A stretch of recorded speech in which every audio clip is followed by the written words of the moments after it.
Bapak, Ibu, Saudara-saudari yang dikasihi Tuhan, selamat malam. Salam sejahtera untuk kita semua. Kita akan memulai ibadah kebaktian rumah tangga pada saat ini. Kita bersama-sama menyanyikan pujian yang pertama dari NKB 14.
Mari Bapak Ibu yang dikasihi Tuhan, kita bersatu hati, kita naikkan doa syukur kita. Tiada henti-hentinya kami menaikkan syukur kami kepadamu ya Tuhan. Kami bersyukur dan kami berterima kasih atas setiap penyertaan-Mu dan pimpinan-Mu dalam kehidupan kami. Ya Bapa, kami saat ini bersatu hati untuk beribadah kepadamu, untuk menyatakan syukur kami melalui puji-pujian, persembahan kami, dan kiranya Engkau memberkati kami semua, Engkau berkati ibadah ini dari awal, pertengahan hingga akhir, dan ajarlah kami ya Bapa untuk kami tetap bersyukur kepadamu. Terima kasih ya Bapa, inilah doa syukur kami kepadamu. Kami alaskan dalam nama anak Yesus Kristus, Tuhan dan Juru Selamat kami. Amin. Sebelum kita mendengarkan firman, kita akan memuji Tuhan kembali dari NKB 119.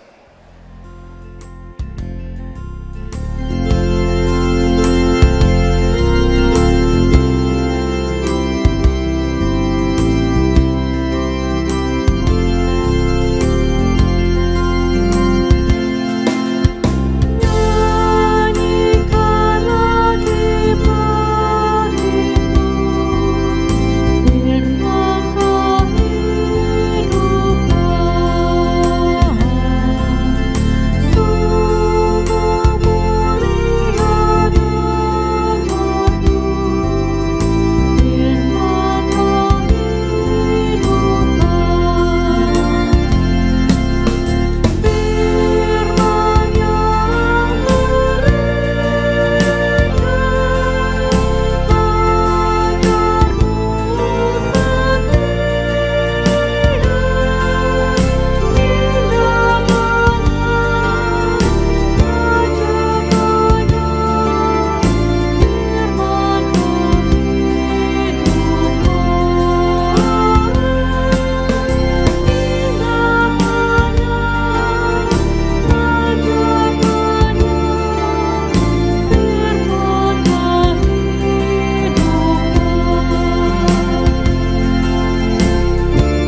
akan bersama-sama mendengarkan firman Tuhan yang akan disampaikan oleh Bapak Pendeta Bayu. Mari bersama-sama kita bersatu hati di dalam doa untuk pemberitaan firman Tuhan dalam kebaktian rumah tangga hari ini. Mari bersama-sama kita berdoa. Sungguh kami bersyukur ya Tuhan untuk rahmat-Mu yang dicurahkan atas kami setiap waktunya, sehingga kami melihat hari-hari yang kami jalani ada penyertaan Tuhan dan ada perlindungan Tuhan. Dan saat ini di tengah minggu ini kembali kami ingin mendengarkan firman Tuhan yang memberikan hal-hal baik untuk kami lakukan dalam kehidupan kami masing-masing, terutama dalam kehidupan bergereja dan berumah tangga. Dan karena itu ya Tuhan, saat ini kami memohon bimbingan Roh Kudus-Mu agar kami sungguh-sungguh mengerti apa yang kami baca dan renungkan bersama ini. Saat ini ya Tuhan, kami menyerahkan keberadaan kami masing-masing dalam persekutuan kami di rumah kami masing-masing. Dalam nama Tuhan Yesus Kristus, kami berdoa. Amin. Ibu Bapak dan Saudara-saudara, kita membaca Alkitab dari surat Paulus kepada jemaat di Roma, pada pasalnya yang ke-12 ayat 9 sampai 16b. Roma pasal 12 ayat 9 sampai 16b, firman Tuhan berkata demikian. Hendaklah kasih itu jangan pura-pura. Jauhilah yang jahat dan lakukanlah yang baik. Hendaklah kamu saling mengasihi sebagai saudara dan saling mendahului dalam memberi hormat. Janganlah hendaknya kerajinanmu kendor, biarlah rohmu menyala-nyala dan layanilah Tuhan. Bersukacitalah dalam pengharapan, sabarlah dalam kesesakan, dan bertekunlah dalam doa. Bantulah dalam kekurangan orang-orang kudus, dan usahakanlah dirimu untuk selalu memberikan tumpangan. Berkatilah siapa yang menganiaya kamu, berkatilah dan jangan mengutuk. Bersukacitalah dengan orang yang bersukacita, dan menangislah dengan orang yang menangis. Hendaklah kamu sehati sepikir dalam kehidupanmu bersama. Janganlah kamu memikirkan perkara-perkara yang tinggi, tetapi arahkanlah dirimu kepada perkara-perkara yang sederhana. Demikianlah pembacaan Alkitab yang berbahagia kita yang mendengarnya dan yang mau melakukan dalam kehidupan sehari-hari. Salam dalam kasih Tuhan kita Yesus Kristus. Ibu Bapak dan saudara sekalian, apa kabar? Kiranya kita tetap sehat dan baik dalam kehidupan di masa pandemi ini. Mari kembali kita meluangkan waktu untuk menghayati renungan yang akan menguatkan kehidupan rumah tangga kita dan bergereja kita di masa pandemi ini. Ibu Bapak dan saudara-saudara, beberapa waktu yang lalu di negeri kita selalu saja ada berita-berita yang cepat viral. Cepat viral dan juga cepat dilupakan pada akhirnya. Salah satunya tentang sebuah sinetron yang ditayangkan di televisi nasional kita. Gugatan masyarakat umum, baik di berita-berita dan sosial media, mereka mengatakan ini sesuatu yang tidak baik, yang tidak pantas. Mengapa? Karena ada adegan yang tidak pantas diperankan oleh anak di bawah umur. Akan tetapi, dengan sekian banyaknya yang kontra terhadap penayangan sinetron tersebut, tapi juga ada seorang public figure yang mengatakan sebaliknya. Ia mengatakan bahwa itu kan hanya sandiwara, kisah bohong-bohongan, bukan kenyataan. Tetapi dari kisah yang viral seperti ini, mari bersama-sama kita menangkap kesan saja terhadap fenomena yang ada di negeri kita ini. Saya ingin mengatakan begini, cerita-cerita dalam sinetron dan sandiwara yang kita sering lihat di televisi kita, maka sesungguhnya semuanya itu cerita-cerita yang memberi pengaruh negatif. Suka atau tidak suka, kita akan mengatakan ada banyak pengaruh negatif dari tayangan-tayangan itu.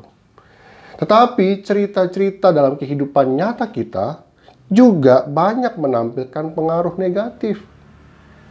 Baik itu sandiwara maupun kenyataan hidup, sama-sama pengaruh negatif semakin merajalela.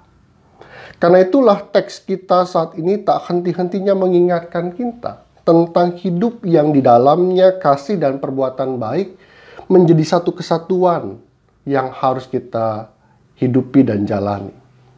Seperti dua sisi mata uang koin. Kasih harus dibarengi dengan perbuatan baik, dan perbuatan baik didasari oleh kasih. Teks kita sebenarnya dilatar belakangi tentang karunia-karunia yang dimiliki oleh umat Tuhan, oleh gereja Tuhan. Melalui peristiwa Pentakosta yang kita rayakan beberapa waktu yang lalu, Roh Kudus bukan hanya turun dan tinggal dalam hati orang-orang percaya, tetapi juga memberikan karunia-Nya. Dan bukan hanya satu karunia, tetapi banyak karunia-karunia. Tetapi di sanalah persoalan yang muncul di tengah kehidupan berjemaat. Keberadaan karunia-karunia yang ada pada diri seseorang ternyata malah mendatangkan sikap memegahkan diri, sombong, bahkan mencari keuntungan sendiri. Karena menurut dirinya, karunia yang dia punya itu merasa lebih baik daripada karunia yang dimiliki oleh orang lain. Dan karena itulah perikop ini dimulai untuk menyelesaikan pertentangan dan persoalan oleh karena karunia-karunia yang saling disombongkan dan ditinggi-tinggikan. Dan karena itulah perikop ini mengedepankan di tengah perselisihan itu lebih baik kasih dan perbuatan baik menjadi perilaku orang-orang percaya di Roma. Dan hal yang sama Rasul Paulus juga sampaikan itu kepada jemaat di Korintus. Karena itu ada 3 hal penting yang ingin disampaikan pada perikop kita saat ini. Yang pertama adalah kalau kita menelusuri dan melihatnya dalam teks-teks Alkitab dalam bahasa aslinya, maka ada kata kunci yang menarik. Yang pertama adalah ada kata philostorgia, yaitu di ayat yang ke-10 tadi. Saling mengasihi dalam saudara. Kasih yang sebenarnya kasih mesra yang ada dalam kehidupan di lingkungan keluarga. Maka kehidupan bergereja kita, berjemaat kita, kalau ingin sehat dan dewasa, maka jemaat dan gereja kita, setiap orang punya relasi yang hangat, yang akrab, yang mesra. Seperti bertemu dengan keluarganya, bertemu dengan saudaranya. Di mana-mana saling mendahului untuk memberi hormat dan kesopanan seorang terhadap yang lain. Maka dengan philostorgia itulah, maka kita tidak memandang diri kita lebih tinggi dan orang lain lebih rendah. Yang kedua ada kata yang baik, yaitu koinonein. Kita kenal kata koinonia, yang artinya persekutuan. Maka dari kata bantulah pada ayat ke-13 menjadi lebih tepat diartikan ambil bagian. Jadi bukan semata-mata membantu, tetapi arti koinoin artinya ambil bagian. Dan karena itu mengambil bagian dalam persekutuan, dalam koinonia, maka kita dapat saling menguatkan satu dengan yang lain. Melalui persekutuan di gereja, kita akan sama-sama saling mengokohkan pengharapan bahwa kehidupan nanti akan lebih baik, terutama dalam situasi pandemi ini. Melalui ambil bagian dalam persekutuan di gereja, kita akan saling menguatkan dan bertahan dalam kesesakan dan penderitaan, juga karena pandemi. Dan melalui ambil bagian dalam persekutuan di gereja, kita akan belajar dan bertekun dalam doa-doa kepada Tuhan. Pada akhirnya mengambil bagian dalam persekutuan, maka kasih dan perbuatan baik menjadi motif dan niat dari setiap orang percaya ketika ingin melakukan sesuatu atau mengatakan sesuatu. Karena itu, yang ketiga pada akhirnya adalah ada kata yang menarik. Dikatakan dengan kata phronontes, yang artinya sehati sepikir, atau memikirkan untuk tidak berlaku sombong dan tinggi hati, melainkan memikirkan sikap yang dapat bergaul dengan orang yang lebih rendah dari dirinya. Dan karena itu seruan sehati sepikir bukan dalam arti kita nggak boleh berbeda pendapat. Tetapi Paulus ingin mengingatkan kalau ada perbedaan pendapat, jangan sampai itu menghancurkan dan mengganggu persekutuan. Karena itu belajarlah untuk tidak bertindak sombong, karena sehati sepikir membuat kita sikapnya bergaul dengan orang-orang lain tanpa memandang siapa mereka. Dan dengan semua itu, maka pada akhirnya keluarga dan gereja kita, melalui kasih dan perbuatan baik sebagai dasarnya, akan memampukan kita berempati dan juga saling memberkati. Tertawa dengan mereka yang tertawa, bersedih dengan mereka yang bersedih, memberkati mereka yang membenci kita, dan berkat menjadi sebuah perkataan yang selalu keluar dari mulut kita. Melalui itu semua, maka kasih pada akhirnya menenteramkan banyak hal. Semoga kita menjalaninya, dimulai dari keluarga dan kehidupan bergereja kita. Amin. Bapak Ibu, tiba saatnya kita ungkapkan syukur kita melalui persembahan. Namun sebelum itu, dengarlah firman Tuhan sebagai penghantar persembahan kita yang terambil dalam Roma 12 ayat yang pertama dan kedua demikian. Karena itu saudara-saudara, demi kemurahan Allah, aku menasihatkan kamu supaya kamu mempersembahkan tubuhmu sebagai persembahan yang hidup, yang kudus, dan yang berkenan kepada Allah. Itu adalah ibadahmu yang sejati. Janganlah kamu menjadi serupa dengan dunia ini, tetapi berubahlah oleh pembaharuan budimu, sehingga kamu dapat membedakan manakah kehendak Allah, apa yang baik, yang berkenan kepada Allah, dan yang sempurna. Persembahan dapat Bapak Ibu himpun atau kumpulkan melalui pengurus-pengurus wilayah, atau dapat juga melalui transfer ke rekening gereja yang telah disediakan pada lembar warta jemaat. Dan persembahan kita akan iringi dengan kita bersama-sama menyanyi dari NKB 133.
Mari kita satu hati dalam doa, kita bawa persembahan ini dalam doa, dilanjut dengan doa syafaat.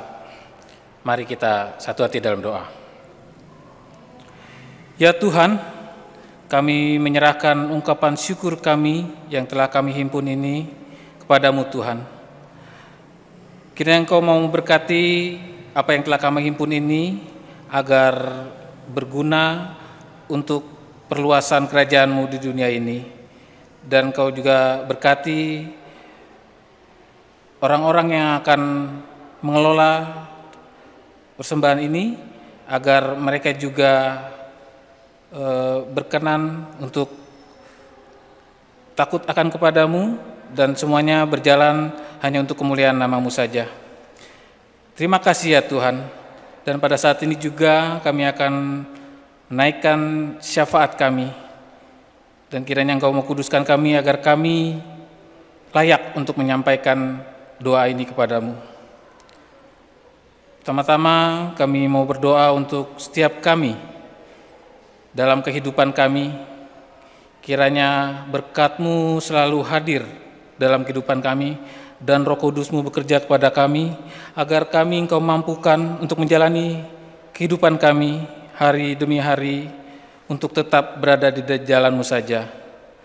Ya Bapa, kami mau berdoa juga untuk saudara-saudara kami yang mungkin dalam pergumulan atau permasalahan. Engkau juga kiranya memberkati, Engkau kuatkan, biarlah ya Bapa, Engkau ulurkan tangan-Mu untuk membantunya. Kami yakin dan percaya ya Bapa, Engkau akan hadir untuk mereka. Dan biarlah ya Bapa, kami semua hanya selalu berpengharap dan bersyukur kepadamu saja. Dan ya Bapa, kami juga berdoa untuk saudara-saudara kami juga yang sedang mengalami sakit ataupun dalam masa pemulihan. Engkau berkati mereka satu persatu ya Bapa. Kami tidak bisa menyebutkan namanya satu persatu, tapi kami yakin Engkau tahu akan kami, maksud kami. Ya Bapa, berkati mereka agar apa yang mereka harapkan dapat Engkau laksanakan dan Engkau turuti untuk mencapai kesembuhan yang daripadamu saja. Engkau berkati setiap proses-proses medis yang dihadapi, yang dijalani. Engkau berkati obat-obatan, makanan, dan semuanya itu kiranya menjadi sarana untuk kesembuhan yang datangnya daripadamu saja. Engkau juga berkati keluarga-keluarga yang senantiasa menyertai, kiranya Engkau juga memberikan kekuatan dan kesehatan agar semuanya bisa berjalan dengan baik ya Bapa. Ya Bapa, kami juga saat ini mau berdoa untuk gereja-Mu di sini, Gereja Kristen Pasundan Kampung Sawah. Kau berkati kami dalam setiap pelayanan kami, berkati hamba-hamba-Mu yang dalam pelayanannya, dari Bapak Ibu Pendeta, Bapak Ibu Majelis, komisi-komisi, dan juga seluruh staf ataupun orang yang terlibat dalam pelayanan pada gereja-Mu ini ya Bapak. Engkau berkati agar kami semua juga bisa menyatakan syukur dan atas pelayanan ini dan bekerja dengan baik seturut dengan kehendak-Mu, dan semuanya itu kiranya hanya untuk kemuliaan nama-Mu saja. Kami juga berdoa untuk negara kami ini, negara tercinta kami. Kami berdoa pada pemimpin-pemimpin negara ini, dari yang tertinggi sampai yang terendah. Kau berkati mereka satu persatu agar apa yang direncanakannya dapat berjalan dengan baik, dan semuanya itu hanya untuk kebersamaan kami dan kesatuan negara ini. Terima kasih ya Bapa, kami serahkan semua doa kami, dan inilah doa kami. Kiranya Engkau mau mengabulkannya seturut dengan kehendak-Mu saja. Terima kasih ya Bapa, kami serahkan doa ini hanya dalam nama anak Yesus Kristus yang juga telah mengajarkan kami berdoa Bapa kami demikian. Bapa kami yang di surga, dikuduskanlah nama-Mu, datanglah kerajaan-Mu, jadilah kehendak-Mu di bumi seperti di surga. Berikanlah kami pada hari ini makanan kami yang secukupnya, dan ampunilah kami akan segala kesalahan kami, seperti kami juga mengampuni orang yang bersalah kepada kami. Dan janganlah membawa kami dalam cobaan, tetapi lepaskanlah kami daripada yang jahat. Karena Engkau yang punya kerajaan dan kuasa dan kemuliaan sampai selama-lamanya. Amin.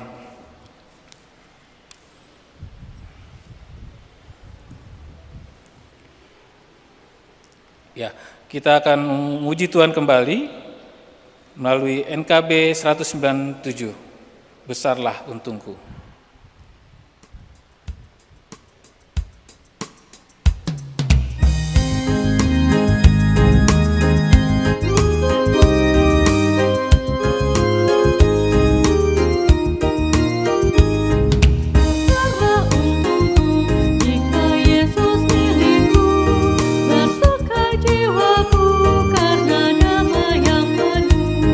Meskipun angin keras badai dunia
dan berkat akan disampaikan oleh Bapak Pendeta Bayu.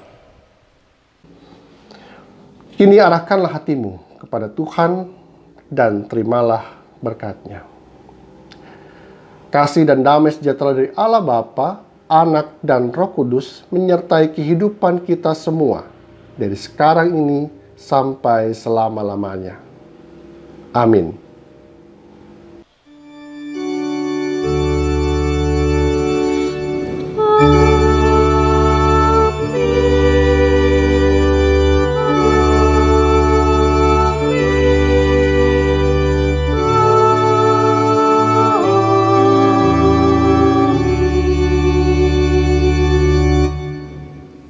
Ibadah selesai, terima kasih, selamat malam.